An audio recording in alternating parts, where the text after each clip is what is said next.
सृष्टि बचपन से ही दिखने में सुंदर नहीं थी, लेकिन अमीर बाप की बेटी सृष्टि पर उसकी माँ जान छिड़कती। मेरी बेटी कितनी प्यारी है, भगवान सबको सृष्टि जैसी बेटी दे। सृष्टि धीरे धीरे बड़ी होती है। एक दिन सृष्टि की सहेली कहती है, तू दिखने में कितनी अजीब सी है, लेकिन मैं जानती हूँ हम सब में सबसे अच्छी शादी तो तेरी ही होगी। तेरे पापा अमीर जो हैं, और बता नहीं सकते यार, दहेज तो हर कोई देता है, ये क्या ज्यादा ले जाएगी अपने पति के लिए? अरे बड़े शहर में कोठी है इसके पापा की। अरे पापा की है ना, कौन सी इसकी है? इसकी होती तब तो कोई भी लड़का इससे शादी कर लेता। अरे पापा की मतलब पापा की है तो मेरी ही है ना? किसने कहा? अब तेरी तो तब होगी ना जब तेरा भाई ना हो। वैसे भी शादी के बाद सारी प्रॉपर्टी भाई के नाम होती है। सृष्टि समझ जाती है कि उसे किसी भी हालत में माँ बाप की सारी प्रॉपर्टी को अपने नाम करना है, लेकिन कैसे? एक दिन सृष्टि का भाई शीनू कहता है, बहन क्या कर रही है? तुझसे एक बात करनी है। अरे हाँ करना, मैं तो तेरी बहन हूँ। बहन मेरी लाइफ में ना एक लड़की है, बहुत अच्छी है। मैं सोच रहा हूँ माँ और पापा से बात करूँ शादी के लिए। सृष्टि को समझ में आ जाता है कि भाई की शादी होते ही भाभी उसे एक दिन भी घर में बर्दाश्त नहीं करेगी। क्या बात है भाई, बताना कौन है वो?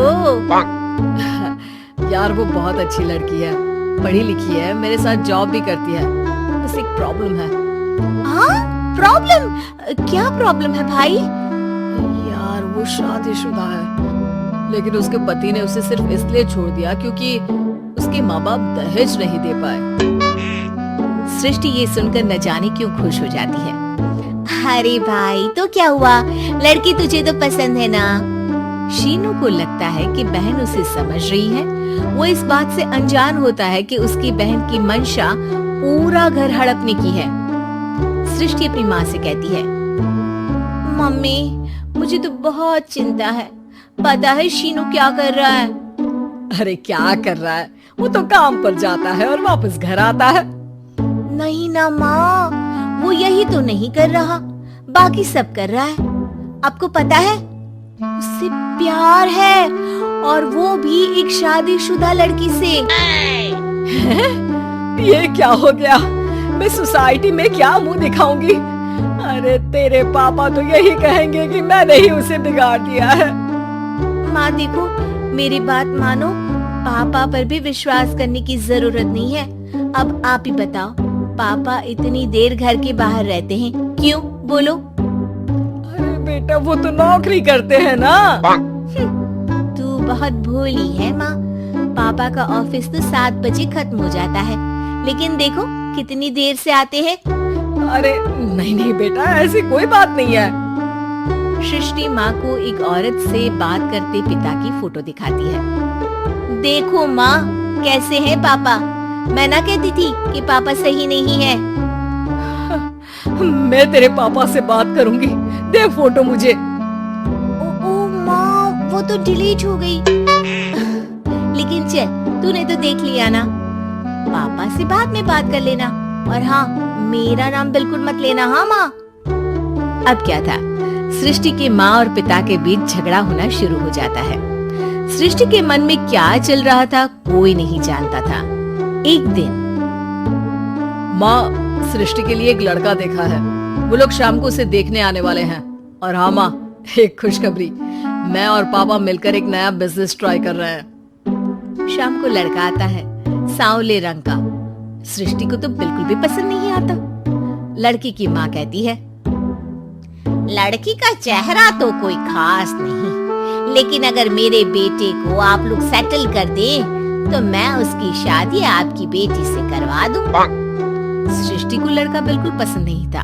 उसे भाई पर गुस्सा आ जाता है। लड़के वालों के जाने के बाद कहती है, माँ देखा शीनू मेरे लिए कैसा लड़का लेकर आया, न दिखाने लायक न सुनने लायक, सेटल भी नहीं, वो भी हम करे। अरे माँ, मैं जानती हूँ ये मेरी शादी किसी भी घर में क्यों करवाना चाहता है। अरे कैसी बात कर रही है बहन, तूने तो देखा ना, लड़के को मैंने ही मना कर दिया तुझसे शादी के लिए। जिसने लड़का बताया था उसने उसकी बहुत तारीफ की थी। बात आई गई हो जाती है, लेकिन सृष्टि का मन शांत नहीं होता। क्या करूँ, कुछ समझ में नहीं आ रहा। मेरी शादी हो गई तो ये लोग पूरी प्रॉपर्टी शीनू के नाम कर देंगे। मेरे हाथ तो कुछ लगेगा ही नहीं। तभी सृष्टि को आइडिया आता है। वो किसी वकील को फोन करती है। जी देखिए, अगर आपके मम्मी पापा का तलाक हो जाता है तो आपके पिता की आधी प्रॉपर्टी आपकी माँ के नाम हो जाएगी, फिर उसे वो किसी को भी दे सकती है।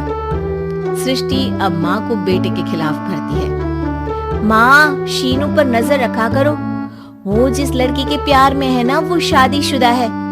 यहाँ आएगी, सारा पैसा, रुपया, जमीन, जायदाद सब हड़प लेगी। पापा का भी हाल तुमसे छुपा नहीं है। ऐसा ना हो कि मैं और आप एक दिन सड़क पर भीख मांगे। हे भगवान, मैं तो जीते जी मर जाऊंगी अगर ऐसा हो गया तो। ऐसा हो गया नहीं माँ, ऐसा ही होगा। अभी समय है, आगे का सोच लो। मैं तो कहती हूँ पापा से आधी प्रॉपर्टी लेकर अलग हो जाओ। पापा की आधी प्रॉपर्टी भी हम लोगों को अगर मिल जाती है ना, तो अगले 7 जन्म सफल समझो। बेचारी माँ बेटी के कहने पर पति से तलाक लेकर अलग हो जाती है। सृष्टि अब पैसों से गाड़ी और अपने दूसरे महंगे शौक पूरे करने लगी। उसके दोस्त भी उसके पैसे इस्तेमाल करते। सृष्टि, कल तुम कहाँ थी? मैं सारा दिन घर पर अकेली थी। तो मैं क्या करूं? मैंने ठेका तो नहीं लिया है ना तुम्हें संभालने का। माँ को सृष्टि से ये उम्मीद नहीं थी। वो बैठकर रोने लगती है। वहीं उसका पति यानी कि सृष्टि के पिता आ जाते हैं। मैं जानता था कि तुम्हारा यही हाल होगा, तो आपने मुझे रोका क्यों नहीं? मैं रोकता तो तुम रुकती क्या? सृष्टि के कहने पर तुमने मुझ पर अपने बेटे पर शक किया, लेकिन तुम ये भूल गई कि कैसे हम दोनों ने मिलकर जीवन में इतना सब खड़ा किया। माँ पति के गले लग जाती है। मुझे माफ कर दीजिए, मैंने आपकी कमाई का एक बड़ा हिस्सा गवा दिया। कोई बात नहीं, तुम साथ हो तो मैं ऐसी 7 प्रॉपर्टी खड़ी कर दूंगा। तभी वहाँ सृष्टि आ जाती है रोते हुए। माँ, मयंक ने मुझे छोड़ दिया। वो बोल रहा था जब तक मेरे पास पैसे थे तब तक ही वो मेरे साथ था। पापा, माँ, मुझे माफ कर दीजिए।